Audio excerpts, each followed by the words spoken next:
What's up guys, and welcome back to episode 2 of Sniper Sundays. I hope everyone's had a great Christmas and a happy New Year's. We did episode 1 right in the last week of trading before Christmas, but I really wanted to start it just so it holds me accountable to doing it. I showed you guys about 5 or 6 trading setups.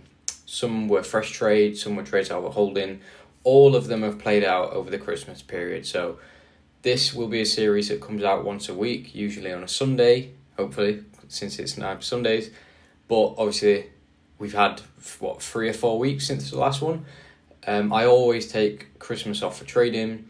I just find that with my manual trading strategies, come like the second week of December, the volume in the markets just isn't there. Price action there isn't reliable. I know some people that do trade it, but for me, being in control of the markets is super important. If you're not the one in control of the markets, then the markets are in control of you, emotionally that is. So it's good to be able to exercise discipline in being able to step away from trading. You know, a lot of beginner traders, they're like hooked on trading and they can't stop. It's like the dopamine they get from it, they're just addicted. Whereas when you're actually a professional trader, you need to understand that there's a balance between trading and discipline.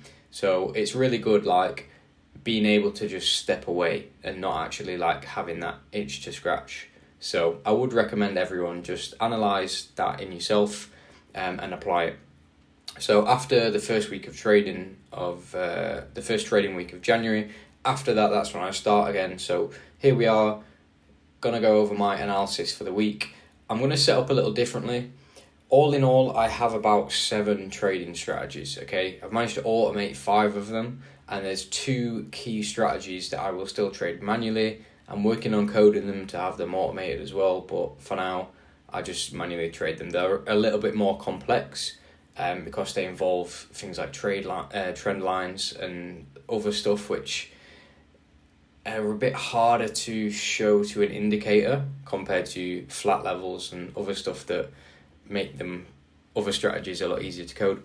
But yeah, anyway, you'll see the strategies as you continue the series. So I'm going to shake it up a little bit compared to what I did in episode 1. Episode 1, I kind of went through all 28 pairs and acted like I'm going to trade all 28 pairs. Actually, that's a lie. I didn't look at yen pairs because I know my strategy doesn't work on yen pairs. Not like it used to anyway. It used to, but does it anymore? Anyway, in order to make this a lot more manageable, I'm only going to trade 6 pairs going forward because I know this will work on all of the other pairs that I went over before.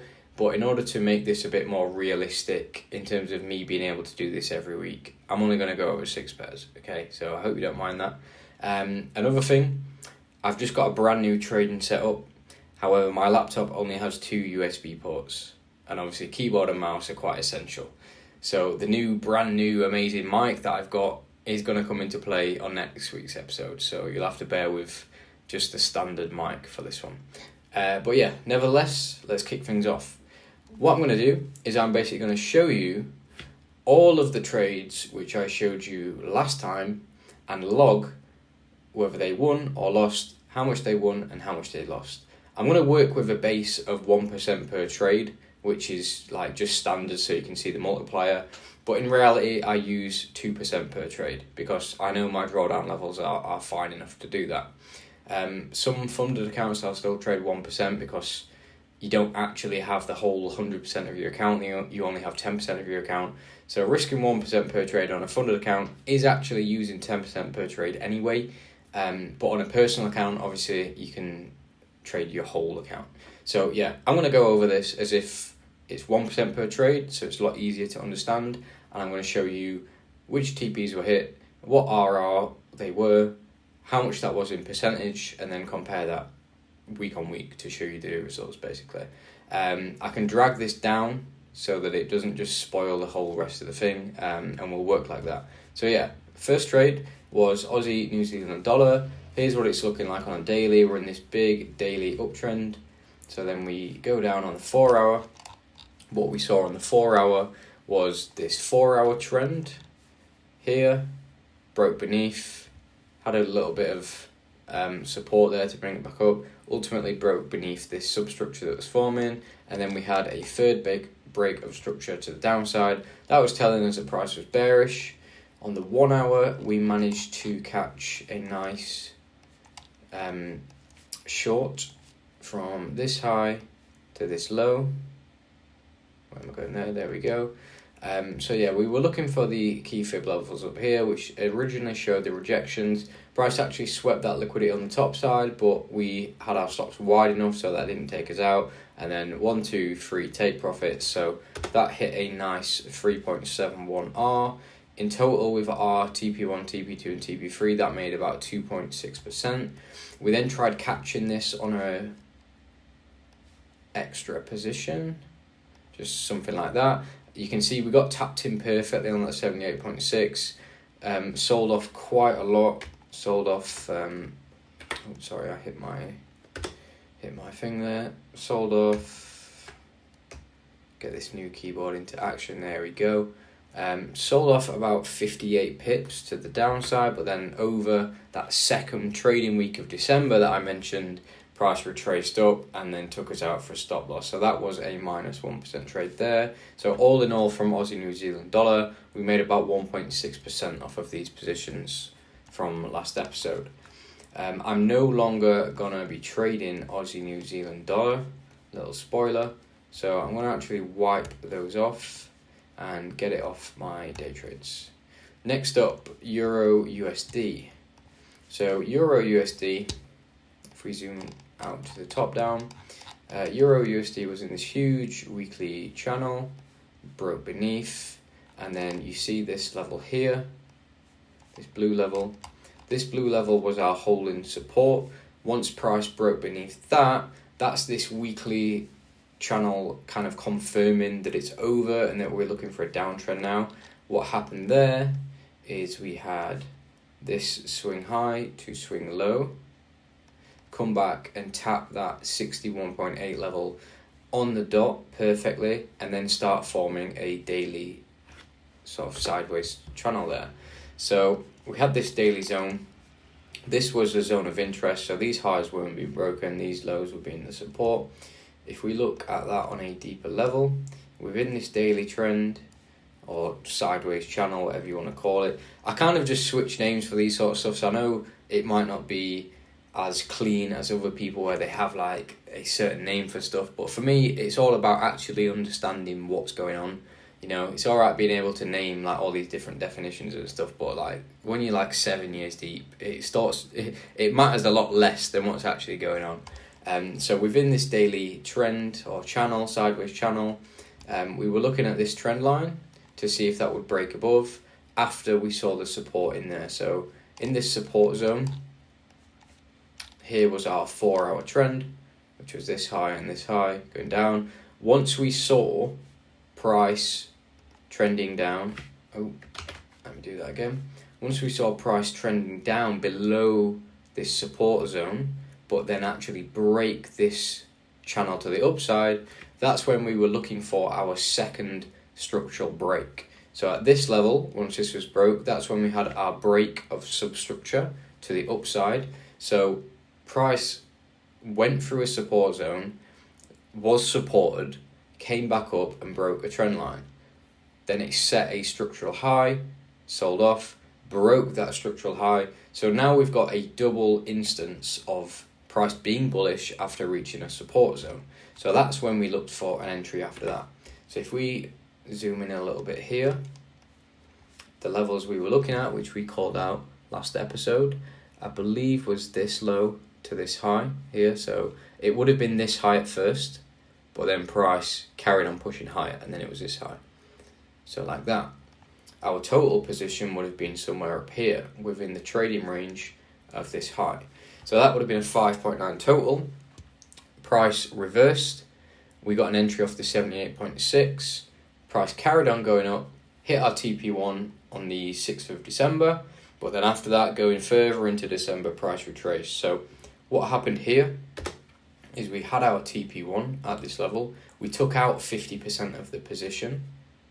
So that made 1.66%. And then with the rest of the position, we put our stops to break even. So right now, we've already cashed in half of that position in profit, and the rest of it has its stops at break even, meaning the worst case scenario from now, which happened, was that price retraced, and the rest of the position just gets stopped out at 0 net gain. So basically, this was still a profitable trade. You don't have to hit the full TP to make money in trading. There's a thing called partial profits and take profits. And that's what these levels are, which I plot. So as price is going along, you're taking part of your profits off the table. You don't just want to wait for it to hit the full TP in strategies like this, where you're trading over a large risk to reward ratio like this. So that's what happened. We hit TP1 and price reversed back to our break-even level, and we still made 1.66% off of this position. Now, Euro USD is a pair that I'm still going to be trading. So I'll just wipe off some of this analysis to clear up my chart, and then at the end of the episode we'll come back and plot our future analysis, or this week's analysis basically. So I'll finish off going over all of the open trades and how they played out, and then at the end I'll go over my analysis on this. So Euro USD is here to stay. I'll move that over to this. I'll just put it on. I'll put it on looking for entries actually for now, and then we'll go back to this GBP CAD. What happened here? So we're in this uptrend on the weekly. Pretty nice. Just expecting some bullish bias. We had this correction on the daily, so these highs got broken higher. We go on the 4 hour.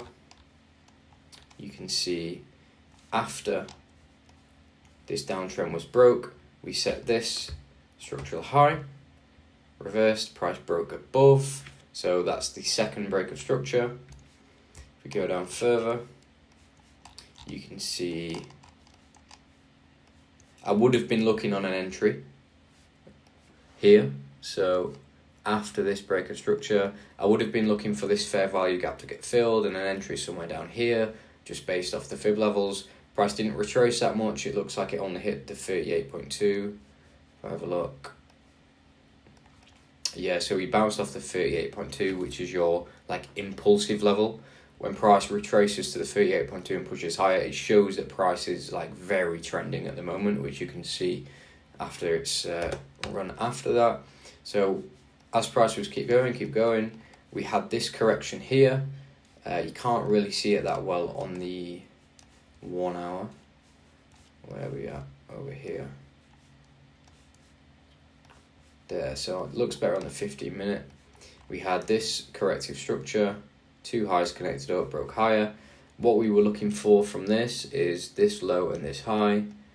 Again, same thing, looking for areas of imbalance to match the fibs. We had rejection at first, or support at first, whichever you want to call it. Got an entry, but we got liquidity swiped from this low, and then price did actually end up hitting that desired TP level. So the idea was right, it's just this trade didn't play out. That's the thing about trading. Just because that happened, it doesn't mean you were wrong. There isn't really, it's hard to say, but there isn't really a right or wrong as long as you've got a working strategy. As long as you can sum up all of your wins and losses and show that it totals to a net positive result, then you have a working strategy. You're going to take losses along the way. It's not like input equals output. On another day, this trader would have won. It's a wagered game of probabilities. So this is a lot of things that beginners struggle with, is they take a loss and they feel like they've done something wrong, which isn't always the case. Losses happen in trading. It is just part of trading. It doesn't mean that you've done anything wrong.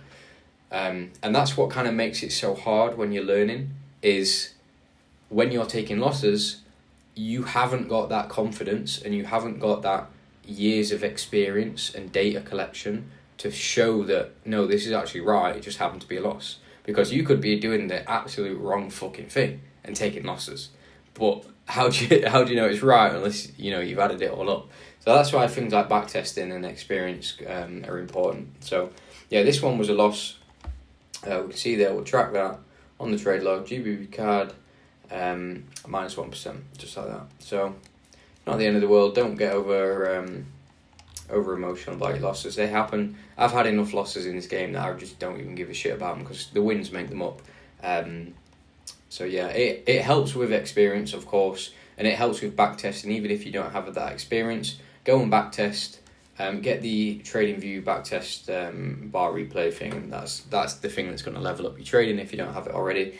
And just make Excel sheets like what I'm doing here, plotting your trades, adding them all up, seeing, okay, I might have took some losses, but did my wins overcompensate for them and make it overall profitable?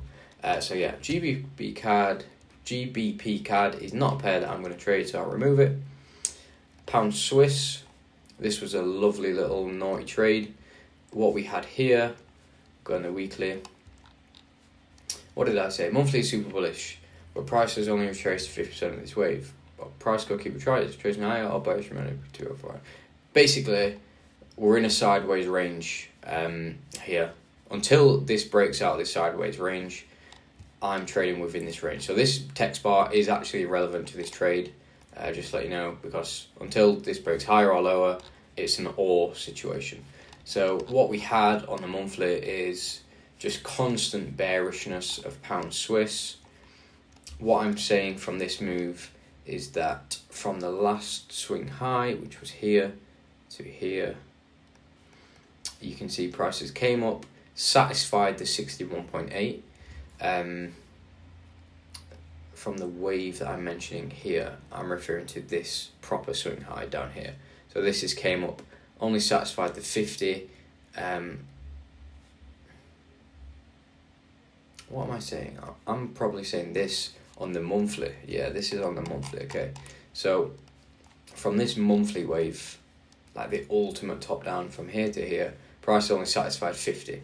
So what could happen in this situation is price keeps pushing higher and hits the actual monthly swing high of 61.8, all the other levels, and then push down. But for now, we're stuck in this range, so you don't even need to know that in this little 4-hour trade, to be honest. But yeah, within this daily trend, which you can see here, we've got 2 previous highs and 3 previous lows that we're stuck between. What we saw, which made us get the trade, was that within this support zone, we had a bearish 4-hour channel down there. We saw price liquidate the previous low of that support, and you can tell it's a liquidation because there was impulse afterwards, which caused a huge displacement candle, leaving behind an order block and a fair value gap. So we noticed that this was a liquidity sweep, pushing price higher, broke that 4-hour downtrend. So we said, okay, it's sensible and calculated here to take a position from this low to this high based on a level in between the 71 and 78.6. I took it from the midpoint of this order block candle there. That's got our entry. Stops a couple pips beneath that low. TP at this sort of daily trend high from the mutual wick level or intersection. TPs for this, I didn't use the fibs. I used something like that for TP2 and something like this for TP3. With TP1, sorry. With me, I'll always use the previous high or low for TP1 most of the time. And then if I'm not going off of fib levels, I'm looking for other areas where price would hit, liquidate and reverse, because you're just using liquidity levels basically. What we had here is that entry was pretty nice. Price came up, hit TP1 pretty nicely, retraced a bit, came up, hit TP2, retraced a bit, came up, hit TP3. All in all, the 6.25R was hit, or 6.24R was hit very nicely. And with that, including the take profits, we made 2.62, 4.45 and 6.35, taking 50%, 25% and 25%. That made us just over 4% on this trade. Pretty nice. I'm not going to trade pound Swiss, so I'm taking that one off just like that. Finally, we've got dollar rand. Okay, this one was a loss. You can see here, my idea was that we have swing high, swing low, swing high, swing lows. We had a break of structure through here. So what I was looking for is for this to be the new downtrend, taking a short from this key level to the downside. That was happening for a decent time. We got a nice entry. Price sold off like 5,900 pips. Obviously, you got to bear in mind this is a huge swing. So we're looking at this on the weekly. That was all going sweet, looking very nice, up until that third week of December, which we decided to hold through. Could have cashed in our profits after I stopped trading in that second week, but I didn't. I thought, you know what, let me hold it. Price pushed up and took us out. So minus 1% for dollar rand over Christmas. Not the end of the world. All in all, sum that up, you've made 5.25% off of those trades. So here's the thing about trading. A lot of people could be looking at that and thinking, oh, you took like 3 losses, like you shit, you don't know what you're doing. You only had 3 wins out of 6. That is not the point of trading, okay? I'm hitting like 4R, 5R, 6R targets on the TP3. And I'm hitting TP1, TP2, TP3. I'm being calculated. I know exactly what I'm doing. I've been doing this for fucking years, okay? Don't get put off just because you've had like, oh my God, I've had 3 losses. You don't know what you're doing. That is not how trading works. People that think that, they've just not been trading long enough, okay? You don't always need 90+% win rate with like 4R plus, okay? It's a balance. As long as that balance makes a profitable strategy, then you're all good. So from what we called out in last week's Sniper Sunday, we're up 5.25% from that, which is pretty nice. Dollar rand is not a pair that I'm going to be trading, so I'm going to be taking that off of there, just like that. Now, to get into the pairs that my 6 pairs going forward, I'm going to give them away to the VIP group. This has been quite a lot of value already to give away for free. So episode 2 of Sniper Sundays, that's all you're getting is that breakdown. And then inside the VIP group, which you can join, I'll go over my 6 setups or 6 pairs that I'm going to analyze each week, show you my trades, and then you can catch them as well at the same time. If you join the VIP group, you'll get my actual call outs when I'm entering them or when I'm setting my limits, so you can get exactly the same trades too. But for now, I hope this was a lot of value. I hope this was educational. Stick around, hit that subscribe button, follow me on social medias. I've not really been into TikTok. Like, I'm a little bit too old for TikTok. I've just turned 25, but I know it's where like most people are nowadays. And I do scroll on it. I can't lie. Like, I do catch myself scrolling on it since I've downloaded it and started like trying to use it. So I understand it's where people's attentions are. So that's where I'm going to start doing stuff as well. I'm going to start doing live trading sessions for my intraday strategy. I'll be trading that in the London session on TikTok. So follow me on there, and you'll see me live trading. So you can literally take those trades with me. It's a little bit harder of a strategy to follow when it's in signal form. I've been smashing it without strategy on signals, but because it's trading on like the 1 minute and 5 minute, it's kind of hard to follow. So a live trading session for that will be perfect. But yeah, follow me on all social medias if you want to actually be a profitable trader properly. Stop falling for all these scammers and fake gurus and stuff like that, and actually see how it's done properly if you want to make it. So yeah, stick around and I'll see you in next week's episode.